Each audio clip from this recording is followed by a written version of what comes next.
Some budget tips. Your budget is always going to be based off of your script. I need to stress that, off your script.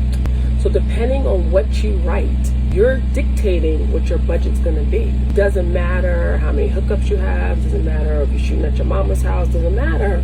You're still going to dictate what you're going to spend to some regard based off what you write. Now, if you're not a writer and you are the producer who's optioning the property, which is the script, then you have to be very involved with the writer in the development phase of making sure it's in line with your budget. So for example, if somebody wrote in a Maybach, if somebody wrote in a Giraffe, if somebody wrote in 1,000 locations, this has to be budgeted. Again, it doesn't matter if you're getting a friend's house for free, if you're going to be able to shoot something at another person's house for discounted, you're still going to have to budget this out. And a lot of times, producers get themselves in trouble because they didn't think through their script and how it must marry the budget.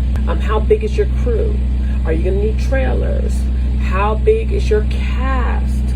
All these things have to be thought out. Are you paying fringes? Fringes are taxes. You got to think about this for your payroll, and you are probably going to pay fringes because if you have a actual crew, they're going to expect taxes to come out or expect some form of payment where they can use it to become union, or they can use it to show they have a certain number of hours as they work to become union. So you got to think everything through, and there's always going to be things that you can't see that are going to happen. You just can't visualize it, whether a generator breaks down, whether you go to a location and there's an issue and it doesn't work out that day, whether an actor gets sick and now you have to recast that actor or still shoot for that day and figure out how to shoot around them or have to do reshoots. There's always something that's going to happen. Murphy's Law always pops their head in.